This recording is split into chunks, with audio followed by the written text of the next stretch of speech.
สบายดีทุกคนทักทายสบายดีทุกคนจากประเทศฝรั่งเศสทุกคนมื้อนี้บรรยากาศหนาวแท้หนาวว่าอุณหภูมิมื้อนี้ก็1 องศาทุกคนมีหิมะตกและแต่ว่าอยู่เทิงภูเขาความจริงหิมะตกตั้งแต่มื้อวานนี้พู้นแหละทุกคนมื้อวานนี้ไปยามบ้านแม่ย่าไปกินข้าวอยู่บ้านแม่ย่าว่าซั่นซะขี่รถแล้วเห็นภูเขาสีขาวแต่ว่ามื้อวานนี้เด็กน้อยเข้าโรงเรียนแล้วก็บ่ได้ไปแล้วก็เลยมื้อนี้โอกาสดีเป็นวันเสาร์แล้วก็สิพากันไปเบิ่งหิมะก่อนสิไปเบิ่งหิมะกันพากันไปเข้าไปหาอักทรงน้อยนึงก่อนก็คือไปซอกเบิ่งท้องมือหาเด็กน้อยเพราะว่ามันหนาวแฮงทุกมือเก่ามันก็น้อยเหมือนล่ะสิทุกคนรู้สึกว่าเด็กน้อยใหญ่ไวซุมื้อนี้โดยเฉพาะเป็นเกิบล่ะคือแต่ได้เปลี่ยนตลอดสินะเขาเด็กน้อยเขาใหญ่ไวหั่นแหละเนาะเนี่ยทุกคนตัดภาพมาฮอดหิมะแล้วทุกคนสติมีความสุขแล้วก็ตื่นเต้นเอาแท้ว่าเด็กน้อยทั้ง2คนก็คือกันโดยเฉพาะเด็กน้อย2คนแล้วทุกคนแฮปปี้เอาแท้ว่าฮ้องแท้ฮ้องว่าเพราะว่าอันขี่รถขึ้นมาเทิงภูแล้วทุกคนตามแคมทางมันก็เห็นหิมะสีขาว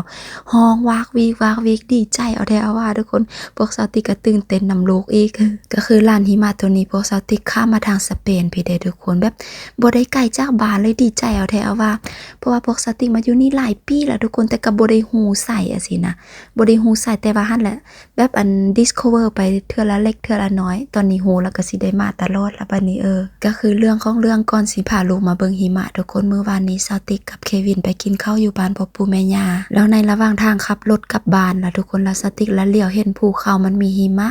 เพราะว่าสาวติกก็บ่คิดว่ามันสิมีหิมะสินะบ่คิดว่าหิมะสิตกบรรยากาศการ2 องศาเพราะว่าก็คือเฮาฮู้กันเนาะก่อนที่สโนว์สิตกแล้วมันก็แบบบรรยากาศมันต้องติดลบสินะทุกคนเมื่อวานนี้สติแล้วตกใจขี่รถไปแล้วเห็นแบบอยู่ภูเขามันเป็นสีขาวแล้วก็เลยวางแผนว่าโอเคมื้ออื่นเด็กน้อยพักโรงเรียนพาเด็กน้อยไปเบิ่งบ่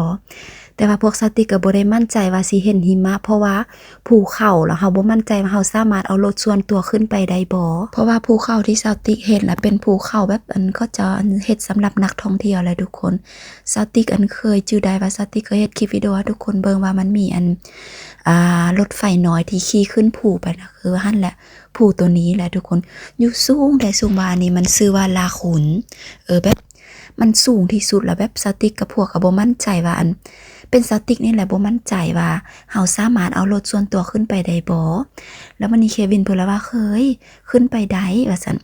เพราะว่าตอนเพิ่นเป็นหนุ่มล่ะเพิ่นตอนยังหนุ่มว่าซั่นซะเราเคยเฮ็ดเวียกอยู่ภูเขาตัวนี้เพิ่นว่ามีทางเอารถขึ้นไปแต่ว่าสติกก็ย้านเพราะว่าทางถ้าว่าหิมะตกทุกคนเฮาสิเอารถขึ้นไปล่ะรถเฮาต้องได้ใช้อันนั้นล่ะทุกคนแบบกงรถล่ะกงรถตีนรถมันต้องสำหรับเส้นทางมันมืดเลยทุกคนเวลามีสโนว์ตกหั่นแหละแต่สติกระยานสิก็เลยล่มกันแล้วบัดนี้มื้อเช้านี่ก็ขี่รถอ้อมภูเขาตัวนี้มันก็บ่เห็นทางขึ้นย้านมันบ่เห็นทางขึ้นแล้วแบบมันบ่ได้เห็นหิมะหลายปานใดสินะคนล่ะพวกสติกก็แบบขี่รถตามภูเขาสินะคนเบิ่งโอเคแบบอยู่ระหว่างอิหยังชายแดนสเปนกับฝรั่งมันมีภูเขาหลายทุกคนพวกสติกก็ทำอีกโอเคไปภูเขาไกลๆบ้านแล้วขี่มันเห็นอีกภูเขานึงโอ้ยแบบมีหลายตัวเหลือก5เหลือกสินะมันมีหลายภูเขาเรียงสาลาบกันไปเรียงติดต่อกันไปแบบมันหั่นแหละภูเขาตัวนี้มันมีหิมะน้อยเดียวภูเขาตัวนั้นมันละมีหลายสินะทุกคนพวกสติกกับมือเช้าแบบขี่รถแบบนี้แหละขี่รถนำภูเขาซั่นซะก็พากันขี่มาจนข้ามมาทางสเปนทุกคนข้ามชายแดนมาฝั่งสเปนแล้ววันนี้น้ำมันลดซัดเมิดแต่ว่าโชคดีทุกคนคือว่าเราอยู่ประเทศเขาถึงว่าสิอยู่บ้านนอกขนาดใดมันก็ยังมีแบบปั๊มน้ำมันทุกคนก็เลยแบบปลอดภัยน้ำมันหมดแล้วบังมันนี่ไปใส่น้ำมันแล้วเควินแล้วไปถามคนที่ขายน้ำมันก็มีเรื่องบ่ดีโซบ่ดีอีกนึงก็คือว่าบ่อนซื้อน้ำมันนั่นแหละทุกคนเขาเจ้าลำมีแต่ให้จ่ายเฉพาะเงินหยังวะจ่ายเฉพาะการ์ดล่ะทุกคนบ่แม่นจ่ายเฉพาะเงินสดจ่ายเฉพาะเงินสดเพราะมันเป็นบ่ฮู้เขตเนาะบ้านนอกสิบ้านนอกอยู่สเปนสิหั่นแหละจ่ายเงินสดแล้วพอสติเราบ่มีเงินสดแล้วโชคดีบัดนี้โชคดีคนนั้นแล้วว่าโอเคมื้อนี้บ่เป็นหยังหาได้เราจะโอนเงินมาให้ค่อยสินั้นให้เจ้าสินะก็ปกติกันนะก็ละโชคดีเอาได้ว่าแล้ววันนี้เราก็เลยล่มกันถามว่าตอนนี้ยักษ์พาลูกไปจับหิมะ ก็แค่บ่ต้องเห็นหิมะหลายบ่ต้องไปถึงภูเขาสูงเพราะว่าเข้าใจว่ามันอันตรายสินะก็ลมท่าแล้ววันนี้ละคนแก่แบบอายุประมาณ50ปลายปีสินะทุกคนแบบเป็นเจ้าของปั๊มน้ำมันบ่แม่นปั๊มน้ำมันทุกคนเป็นรถสินะทุกคนเป็นรถรถใหญ่สิแล้วมันก็มีแบบมันอยู่เฮือนสินะเขาขายน้ำมันแบบแต่มันก็ได้ขายดีเพราะมันราคาถูกกว่าอยู่ฝรั่งเศสทุกคนเพราะว่ามันเป็นชายแดนนะทุกคนแต่ว่ามันได้ข้ามไปพุ่นน้อยนึงก็คือหั่นแหละมันเป็นชายแดนระหว่างอย่างระหว่างประเทศฝรั่งเศสกับสเปนมันก็มีหลายชายแดนนะทุกคนมันมีหลายบอนข้ามว่าซั่นซะว่าง่ายๆแบบตัวอย่างประเทศลาวกับประเทศไทยล่ะประเทศลาวกับประเทศไทยขอโทษทุกคนสติเว้าแบบลงหน้าลงล่างมันค้างคอหน่อยนึงเพราะว่าสติกันเป็นหวัดเจ็บคอแล้วตอนนี้กำลังเป็นหวัดลงคออันแหละก็คือตัวอย่างประเทศลาวกับประเทศไทยนะมันมีชายแดนติดกันหลายบอนแม่นบ่สติก็บ่ฮู้อยู่ชายแดนสติก็ฮู้อยู่แต่เวียงจันทน์หนองคายนะก็อยู่ประเทศฝรั่งเศสกับประเทศสเปนก็คือกันนั่นแหละมันมีหลายบอนทุกๆเทื่อที่สติกไปหั่นมันมีเมืองนึงละเมืองนั่นให้มันเป็นเมืองใหญ่แด่เมืองอีคุนละเมืองใหญ่แด่อันนี้มันบ่ได้แม่นบ้านนอกแต่ว่าบ้านเมืองตัวนี้นี่ที่สติกไปใส่น้ำมันที่สติกมาซอกสโนนี่นะมันเป็นบ้านนอกของประเทศสเปนทุกคนมันก็เลยบ่ได้มันบ่แม่นปั๊มน้ำมันแต่มันเป็นแบบรถใหญ่ๆทุกคนเขาจะจอดแล้วก็มันแบบมีคนนึงอยู่หั่นมีออฟฟิศนึงอยู่หั่นสินะก็มีคิวหลายทุกคนไปซื้อน้ำมันหั่นแหละทุกคนแล้วก็สรุปรวมแล้วเราก็บอกโอเคมีบอนนึงเราว่าเราก็บ่มั่นใจแต่ก็น่าจะมีดอกน่าจะมีสโนว์สินะทุกคนสติว่าหิมะทุกคนเพราะว่าภาษาลาวเป็นหิมะสติมันก็เลยสับสนอยู่ในหัวสติมันก็เลยจังสิบางทีสติบ่ต้องทุกคนน่าจะบ่สับสนเนาะบางทีสติกะสิเว้าสโนว์บางทีสติกะสิเว้าหิมะบางทีสติกะสิเว้าลาเนชเพราะสมองสติก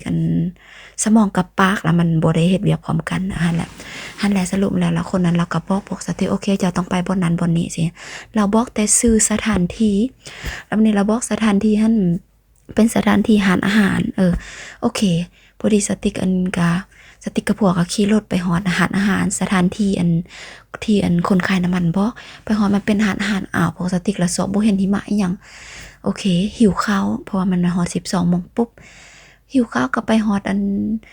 อาหารก็สั่งอาหารบ่ได้เพราะว่าอยู่สเปนทุกคนเขาเจ้าต้องเปิดแบบ2 โมงทุกคนเข้าสายต้องเปิด2 โมงขึ้นไปเพราะว่าคนสเปนเขาเจ้าเฮ็ดเวียกแบบดึกทุกคนอาหารอยู่สเปนปิดดึกพอสิแล้วเขาเจ้าเข้าซอยเขาเจ้าสิกินตั้งแต่2 โมงสินะแบบข้าวแรงสิเขาเจ้าก็สิกินดึกอาหารอยู่สเปนกับฝรั่งเศสมันก็เลยบ่คือกันฝรั่งเศสก็มันก็สิปิดไว้สเปนปิดซะแหละอยากกินข้าวก็สั่งอาหารบ่ได้ก็จำเป็นได้ซื้อพวกแซนด์วิชกินซื่อๆหั่นแหละแล้ววันนี้ล่ะโอเคหลังจากกินข้าวแล้วโชคดีมีบอลให้เด็กน้อยลิ้น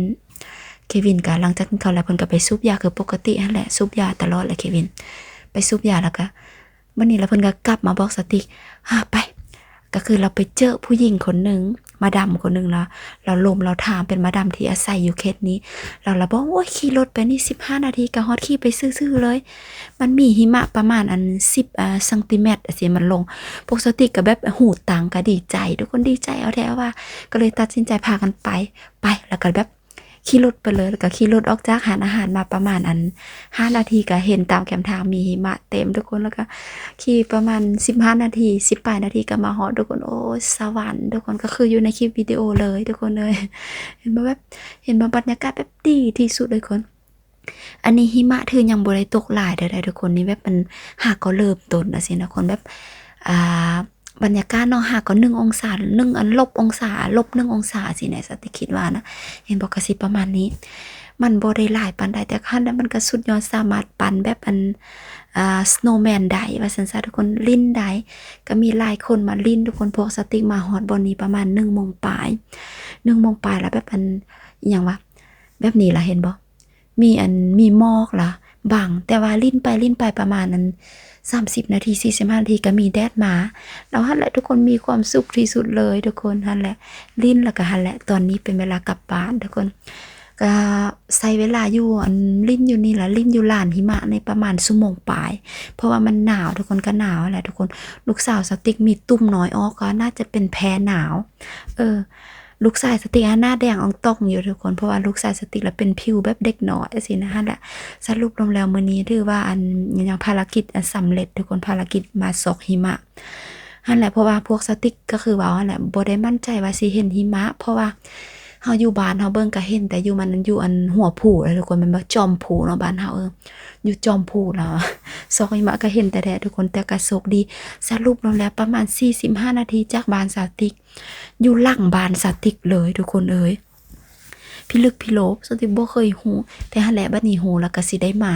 สิได้พาลูกมาลิ้นแต่เราเพราะว่าแม่นบ่ได้เสียเงินแล้วทุกคนมาลิ้นฟรีมาลิ้นหยังอะสินะแต่สติกคิดว่าน่าจะถ้ามันหลายแล้วน่าจะมีลานสกีอยู่แถวนี้บ่แต่หั่นแหละทุกคนเห็นบ่เนี่ยแคมทางก็แบบนี้ตอนที่พวกสติกขี่รถขึ้นมาแล้วทุกคนสติกหูทุกคนอันคิดออกบ่เวลาเฮาขี่ยนต์นั่นเนาะคุณถ้าอีสติกก็บ่ฮู้ดอกถามผัวว่าให้ฟัง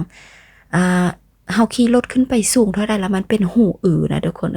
แล้วเควินว่าธรรมดาก็คือขี่ยนต์น่ะแล้วก็แม่นอีหลี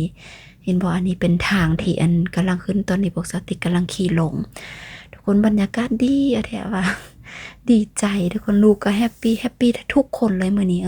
แบบมันม่วนแท้ม่วนว่าแหละทุกคนแล้วก็เมื่อนกลับบ้านม่วนทุกคนกลับบ้านแล้วก็ลูกก็เมื่อได้ก็นอนแล้วก็ดีใจนึงก็ว่าก็45นาทีจากบ้านก็คือระยะทางแบบอันนี้45นาทีบ่แม่นทางด่วนเด้อทุกคนสิเนี่ยเพราะว่าปกติสติกไปยามบ้านแม่ย่าเนาะบ้านแม่ย่าก็45นาทีแต่ว่าอันนั้นเป็นขี่ทางด่วนไปทางด่วนแต่อันนี้เป็นทางภูเขาปกติก็ขี่ช้าเห็นบ่หลังจากนั้นก็กินข้าวอันนี้เป็นแซนด์วิชที่ซื้อละลูกสาวหิวข้าวไปเข้าไปหาอาหารแต่บ่ได้กินข้าวได้กินแต่แซนด์วิชก็เลยห่อใส่อันนั้นลูกสาวก็หิวลูกชายได้แฮปปี้ที่สุดลูกสาวบ่แฮปปี้ได้เพราะว่าเพิ่นเมื่อยทุกคนเพราะว่า 1-2 โมงก็เป็นเวลาเพิ่นง่วงนอนนะสินะทุกคนหั่นแหละสรุปรวมแล้วโอ้ยม่วนสติกก็ถือว่ามีความสุขที่สุดทุกคนนั่นแหละก็คือ7 ปีมาก่อนโหเด้เห็นหิมะแบบนี้เห็นหิมะลายแบบนี้